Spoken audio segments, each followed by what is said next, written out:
बृहस्पति देव महाराज की जय। ओम श्री विष्णवे नमः। आइए बृहस्पतिवार व्रत कथा श्रवण करते हैं। कथा अनुसार प्राचीन समय की बात है। भारतवर्ष में एक राजा राज्य करता था। वह बड़ा प्रतापी और दानी था। वह नित्य गरीबों और ब्राह्मणों की सेवा करता था। वह प्रतिदिन मंदिर में भगवान के दर्शन भी करने जाता था, लेकिन यह बात उसकी रानी को अच्छी नहीं लगती थी। वह नहीं पूजन करती थी और न ही दान करने में उसका मन लगता था। एक दिन राजा शिकार खेलने वन को गए हुए थे तो रानी और दासी महल में अकेली थी। उसी समय बृहस्पति देव साधु का वेश धारण कर कर राजा के महल में भिक्षा के लिए आए। भिक्षा मांगी तो रानी ने भिक्षा देने से मना कर दिया। रानी ने कहा कि साधु महाराज, अभी तो मैं दान पुण्य से खूब तंग आ गई हूँ। इस कार्य के लिए मेरे पतिदेव ही बहुत है। अब आप ऐसा करें कि सारा धन नष्ट हो जाए और मैं आराम से रह सकूं। साधु ने कहा, देवी तुम तो बड़ी अजीब हो। धन और संतान से कौन दुखी होता है? इसकी तो सभी कामना करते हैं। पापी भी पुत्र और धन की इच्छा रखते हैं। अगर तुम्हारे पास अधिक धन है तो भूखे प्यासों को भोजन कराओ, प्याऊ लगाओ, ब्राह्मणों को दान दे और कुआं, तालाब, बावड़ी, बाग बगीचे आदि का निर्माण कराओ। मंदिर, पाठशाला, धर्मशाला बनवा कर दो। निर्धनों को और कुंवारी कन्याओं को जो है दान पुण्य करो। कुंवारी कन्याओं का विवाह कराओ। साथ ही यज्ञ आदि कर्म करो। अपने धन को शुभ काम में खर्च करो। ऐसा करने से तुम्हारा नाम परलोक में सार्थक होगा एवं स्वर्ग की प्राप्ति होगी। लेकिन रानी पर उपदेश का कोई प्रभाव नहीं पड़ा। वह बोली, महाराज, मुझे ऐसे धन की आवश्यकता नहीं है जिसे मैं अन्य लोगों को दूं। सबको इसको रखने में और संभालने में भी मेरा समय बहुत बर्बाद हो जाता है। अब आप कृपा कर कर ऐसा करें कि सारा धन नष्ट हो जाए और मैं आराम से रह सकूं। साधु ने उत्तर दिया, यदि तुम्हारी ऐसी ही इच्छा है तो जैसा मैं बताता हूँ वैसा ही तुम करना। बृहस्पतिवार को घर को गोबर से लीपना, अपने केसों को पीली मिट्टी से धोना, राजा से कहना कि बृहस्पतिवार को दाढ़ी बनाए, भोजन में मांस, मदिरा खाना और कपड़ा धोबी से धुलवाना डाले। साथ ही ऐसा करने से 7 बृहस्पतिवार में ही तुम्हारा धन नष्ट हो जाएगा। ऐसा कहकर साधु महाराज अंतर ध्यान हो गए। इसके बाद रानी ने भी वही किया जो साधु ने बताया। 3 बृहस्पतिवार बीते ही थे कि उसका समस्त धन संपत्ति नष्ट हो गई और भोजन के लिए राजा रानी तरसने लगे। जब एक दिन राजा ने रानी से कहा कि यहाँ रहूंगा तो मुझे कोई नौकरी नहीं मिलेगी। दूसरे देश में नौकरी चाकरी के लिए जाता हूँ क्योंकि यहाँ पर मुझे सभी लोग जानते हैं, इसलिए कोई यहाँ कार्य नहीं कर सकता। देश चोरी परदेश भीख बराबर है। ऐसा कहकर राजा परदेश चला गया। वहां जंगल को जाता और लकड़ी काट कर लाता और शहर में बेचता। इस तरह जीवन यापन करने लगा। उधर राजा के बिना रानी और दासी दुखी रहने लगे। किसी दिन भोजन मिलता और किसी दिन जल पीकर ही सो जाती। एक समय जब रानी और दासी को 7 दिन बिना भोजन के रहना पड़ा तो रानी ने अपनी दासी से कहा, हे दासी, पास ही के नगर में मेरी बहन रहती है, बड़ी धनवान है, तो उसके पास जाकर आ और 5 सेर अनाज मांग कर लेकर आ, ताकि कुछ समय के लिए थोड़ा बहुत गुजारा बसर हो सके। दासी रानी के बहन के पास गई। उस दिन बृहस्पतिवार था। रानी की बहन उस समय बृहस्पतिवार की कथा सुन रही थी। दासी ने रानी की बहन को अपनी रानी का संदेश दिया, लेकिन रानी की बहन ने कोई उत्तर नहीं दिया। जब दासी को रानी की बहन से कोई उत्तर नहीं मिला तो वह बहुत दुखी हुई। उसे क्रोध भी खूब आया। दासी ने वापस आकर रानी को सारी बात बताई। सुनकर रानी ने कहा कि दासी, इसमें उसका कोई दोष नहीं है। जब बुरे दिन आते हैं ना तो कोई भी सहारा नहीं रहता। अच्छे बुरे का पता तो विपत्ति में ही चलता है। जो ईश्वर की इच्छा होगी वही होगा। यह सब हमारे भाग्य का दोष है। यह सब कहकर रानी ने अपने भाग्य को कोसा। उधर रानी की बहन ने सोचा कि मेरी बहन की दासी आई थी, लेकिन मैं उसे कुछ भी नहीं बोल पाई। इससे शायद वह दुखी होगी। बहन जो है पूरा अपना पूजा पाठ का काम समाप्त कर कथा सुनकर अपनी बहन के घर गई और कहने लगी, हे बहन, मैं बृहस्पतिवार का व्रत कर रही थी। तुम्हारी दासी आई थी, लेकिन जब तक कथा होती है तब तक न किसी से बोलते हैं न किसी से उठते हैं, इसलिए मैं नहीं बोली। कहो दासी, तुम क्यों आई थी? रानी बोली, बहन, हमारे घर में अनाज नहीं है। ऐसा कहते कहते रानी की आंख भर आई। उसने दासियों समेत 7 दिन तक भूखा रहने की बात अपनी बहन को बता दी। इसलिए मैंने दासी को तुम्हारे 5 पास जो है भोजन अनाज के लिए भेजा था। रानी की बहन बोली, बहन देखो, बृहस्पति देव सबकी मनोकामना पूर्ण करते हैं, शायद तुम्हारे घर में भी अनाज रखा हो। पहले तो रानी को विश्वास नहीं हुआ, परंतु बहन के आग्रह पर उसने अपनी दासी को अंदर भेज दिया। दासी घर के अंदर गई तो वहां पर एक घड़ा बहुत सुंदर रूप में जो है अनाज से भरा हुआ था। उसे बड़ी हैरानी हुई। उसने बाहर आकर रानी को बताया। दासी रानी से कहने लगी, हे रानी, जब हमको भोजन नहीं मिलता तो हम व्रत ही तो करते हैं, तो इसलिए क्यों ना इस व्रत की कथा और विधि पूछ ली जाए, हम भी इस व्रत को करेंगे। दासी के कहने पर रानी ने अपनी बहन से बृहस्पतिवार व्रत के बारे में पूछा। उसकी बहन ने बताया, बृहस्पतिवार के दिन व्रत में चने की दाल और गुड़ और मुनक्का से भगवान विष्णु का पूजन और केले के पेड़ की अच्छी तरह से पूजा करना तथा दीपक जलाना और कथा सुनना।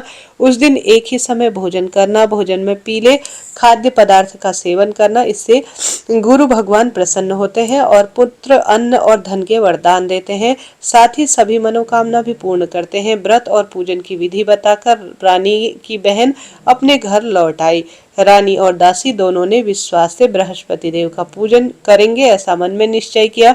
7 रोज के बाद जब बृहस्पतिवार आया तो उन्होंने व्रत रखा। घुड़साल में जाकर चना और गुड़ बीन कर लाई तथा उनकी दाल से केले की जड़ और बृहस्पति भगवान का पूजन किया।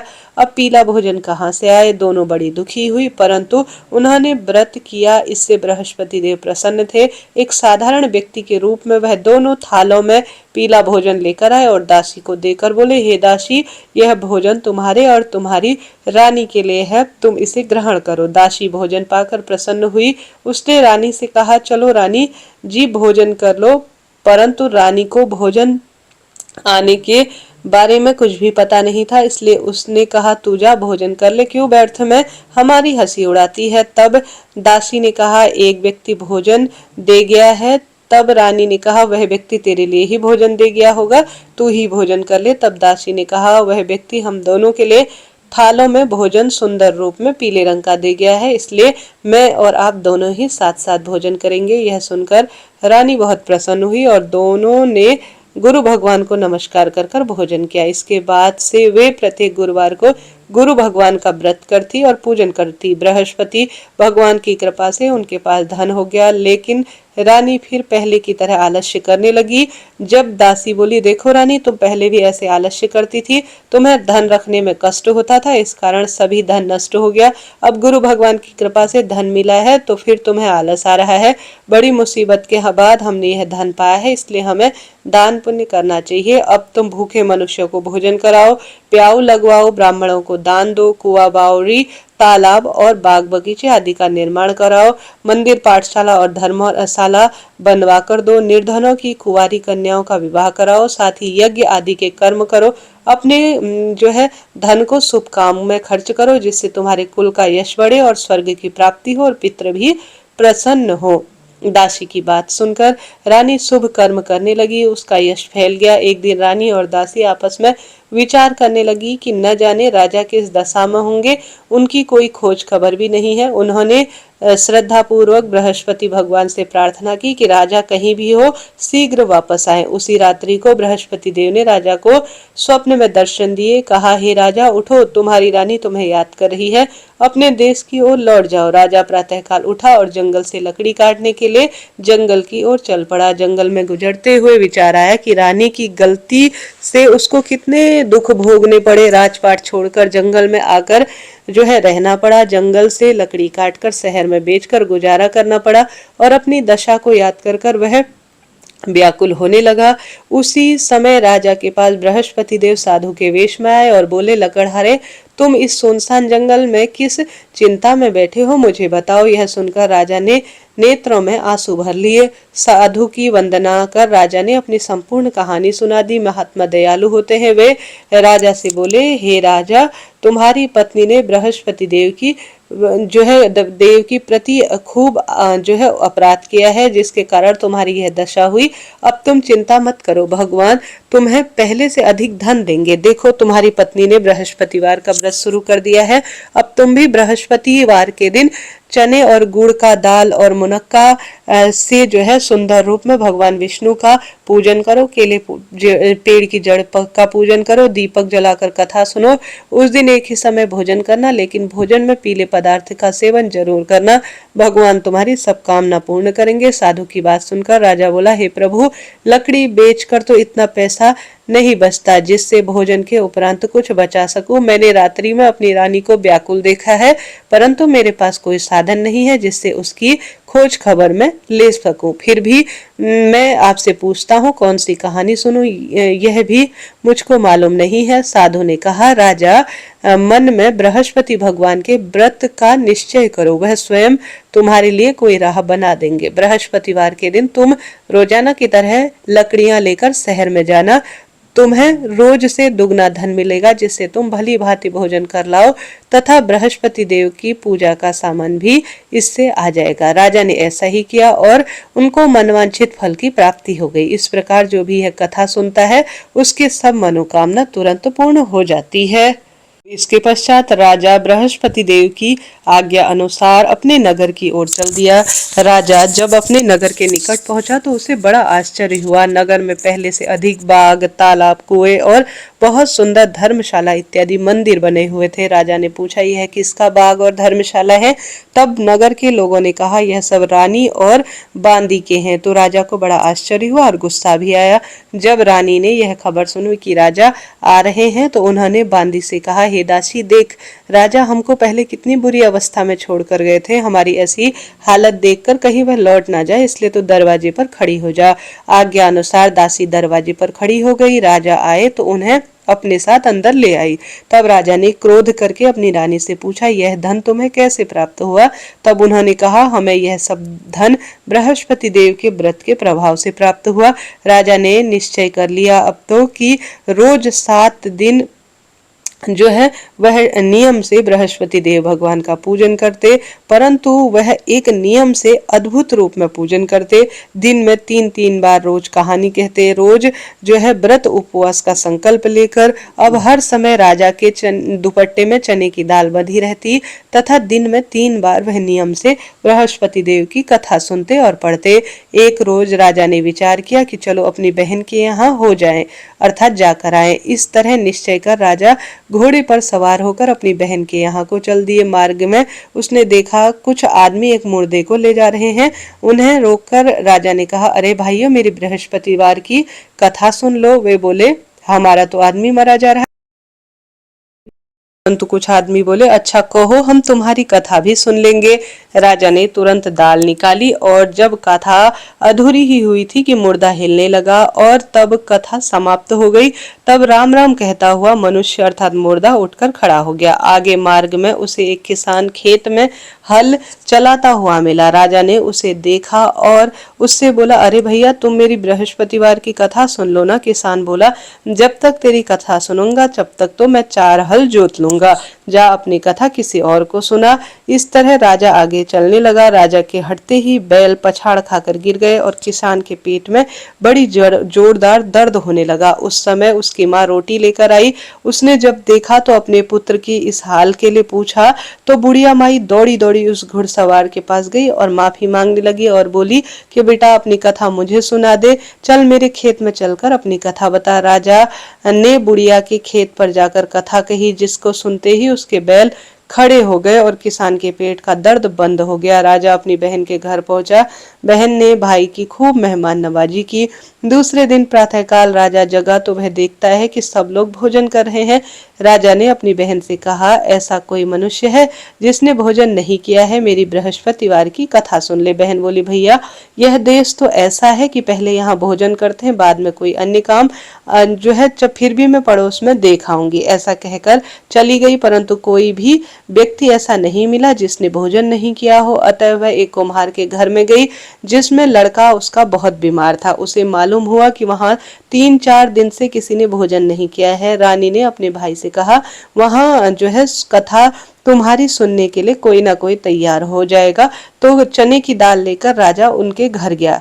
राजा ने वहां जाकर बृहस्पतिवार की कथा कही, जिसको सुनकर उसका लड़का तुरंत ठीक हो गया। अब तो राजा की प्रशंसा तरफ हर लोग करने लगे।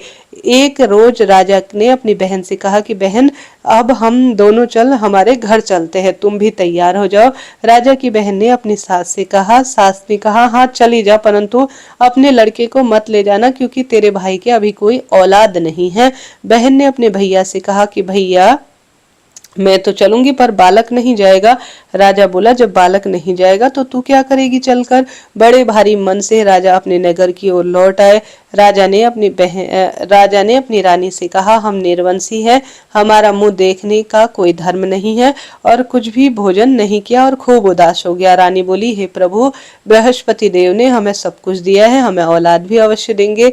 उसी रात को बृहस्पति देव ने राजा को स्वप्न में कहा, हे राजा, उठ, सभी सोच त्याग दे, तेरी रानी गर्भ से है। राजा की यह बात सुनकर बड़ी उसे खुशी हुई। 9वें महीने उसके गर्भ से एक सुंदर पुत्र प्राप्त हुआ।